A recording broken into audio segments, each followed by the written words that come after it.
inter-family loving in the show is getting really confusing, and I know who belongs to who in terms of children, but then you kind of forget that one level up, they're also cousins. Hey YouTube, welcome back to SIBZ, West Coast, East Coast siblings, where we review your favorite movies and TV shows. And today we are reviewing House of the Dragon episode 7. Anyway, I'm gonna give you a breakdown of everything that happened, so let's get into it. Dang, you guys, this episode, the show is just so good. It is clearly the best thing on television. So this episode starts off with everyone at the funeral of Laena, Daemon's now deceased wife. So Otto is back as the Hand of the King. Everyone's at the funeral. It's quite sad, it's quite moody. Viserys, in all of the gloom, is feeling for Daemon and invites Daemon back to court with him. Daemon, he doesn't want any kindness from his brother. So during the funeral, we hear the speaker say that Valyrian blood is true and runs thick, and Daemon laughs because Rhaenyra's children are clearly not Valyrians. The Valyrians are worried about the legitimacy of Rhaenyra and Laenor's children because they don't look like him at all. And that affects who will inherit. As of right now, Rhaenyra's second son is set to inherit the Sea Steps.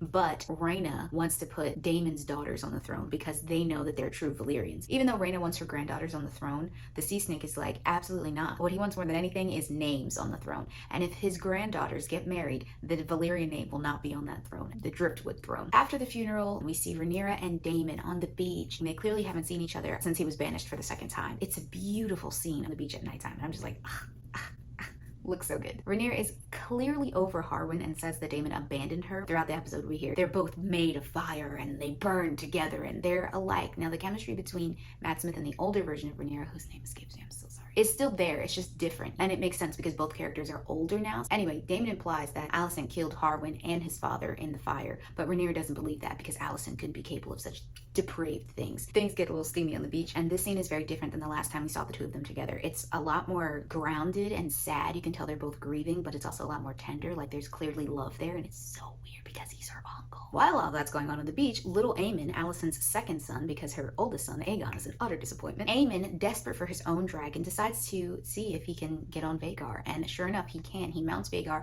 and flies into the sky, and so now that he's stolen it, the other children catch him. Obviously, Daemon's daughters are like, that was my dragon to ride, not yours. Aemon doesn't care, and so the children get into a fight. Basically, Aemon calls Rhaenyra's sons bastards, which they are, and they get into this violent fight, and I'm like, yo, this Targaryen blood up in these children, it's so violent for children. And then the littlest one takes a knife and cuts out Aemon's eye. Okay, he doesn't cut his eye out, but he makes a huge gash into his eye. But what's even crazier is that Aemon was threatening to beat his little cousins, or his uncles, his nephews, to death with a rock. I'm like, what are you, 9? And then the guards come and break the children up and bring everyone into the king's court, a big room where they have a big argument. Alicent is pissed. She's like, why doesn't my son have an eye? What exactly has happened to the two of them? Sorry, I'm also like looking down at my notes while I'm talking to you. Anyway, the truth comes out that Aemon called Rhaenyra's sons bastards. Alicent flips out and says that she wants Rhaenyra's son's eye. Viserys, who like literally can't deal with all this stupid family drama, is like, absolutely not. There's no way I'm gonna let you cut out the eye of my grandson. And honestly, it's like, but your grandson cut out the eye of your son. No,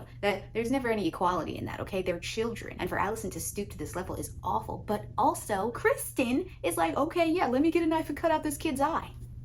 Outrageous. Viserys questions Aemon on why he called them bastards. Like, where did you get that information? Aemon looks at Alicent. So Viserys understands that Alicent is the one who's been saying that Rhaenyra's sons are bastards. And he threatens to cut out the tongue of anyone who says that they're bastards again. Alicent grabs Viserys' dagger and charges for Rhaenyra and is furious at her. Rhaenyra's like, no, do it. Like, let everyone see who you truly are. Now, Alicent, she's like, I have done everything right. I have done my duty. I've listened to my father. I have been honorable. Rhaenyra has spat in the face of everyone, including Viserys, and Viserys will never let her feel the consequences of her foolish behavior. After the two women part, Aemon says, listen, Mom, I'm totally okay with losing my eye because I got Vhagar. Everyone finds out that Aemon has stolen the largest dragon ever. The next morning, also in this entire episode, Sir Laenor has been drunk, sad. You can tell that, you know, the loss of his lover 10 years ago, his sister now dying, he just doesn't have anything in him, and he's just been completely detached and not supportive of Rhaenyra. So he decides that he's going to recommit himself. Rhaenyra's like, I don't really want you now because I got another man. So on their journey back, Alicent makes another note saying that she has wine prepared for Viserys once he gets back onto the ship. This is the second time that wine and poison have been mentioned in relation to Alicent and Viserys. And I believe in the histories, there's some suspicion that she poisoned poisoned him, and that's what truly killed him. I don't know. I don't think we have enough evidence to say definitively, but there's certainly evidence that leans in that direction. Once again, creepy Laris comes up and tells Allison, listen, I know you didn't get the kid's eye this time, but if you want, just let me know and I'll have someone cut it out. Allison is horrified, but now bolstered by her father's support, she's like, that won't be necessary, but I will need you in the future. In the hubbub, Rhaenyra proposes to Daemon. Daemon is like,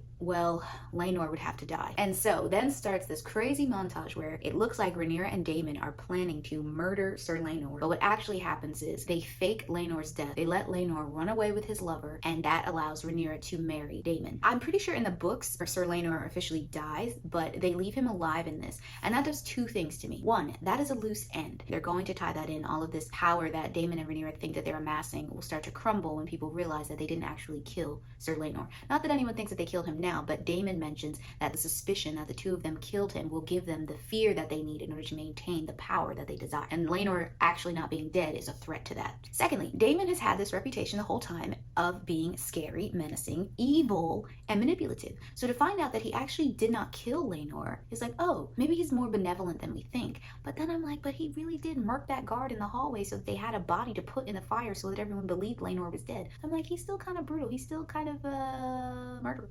I think it supports the fact that you never really know what Daemon is going to do. He's not all bad, but he's certainly not all good. All of Daemon's badness, I do think, is going to corrupt and bring out more of Rhaenyra's badness. And I have a suspicion that Rhaenyra is worse than Daemon. I think Rhaenyra is clearly an anti-hero. You know, we've seen patterns of her being a good person, but we've also seen some really dark, messed up stuff that she's willing to do to get what she wants, which is power. The episode ends with Daemon and Rhaenyra marrying in the Targaryen tradition. They've got blood going on and their bloodlines are pure. It's really disturbing and still not legal in America, at least. I don't know what's happening in Westeros. And their children are the only witnesses. Lines are clearly being drawn between the Greens and the Blacks. I just think they really screwed over the Valyrians, man. I mean, first of all, with Rhaena being snubbed for the Iron Throne, but then Rhaena's only children both die, and it is suspected to be at Daemon and Rhaenyra's hand. And then they leave. But Daemon's daughters are a very strong tie to Valyria because of their relationship with their grandmother. And I think it's really, really sad that Laenor has left everything behind. I mean, earlier in the episode, we hear him tell Rhaenyra that he loves his children, even though they're not his.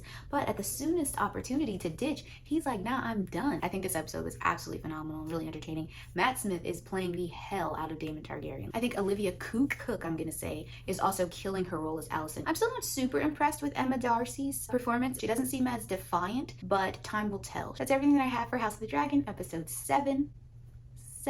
Like this video if you like this video, comment, subscribe, and click the bell so you can be notified when we drop coverage of new TV shows. Bye!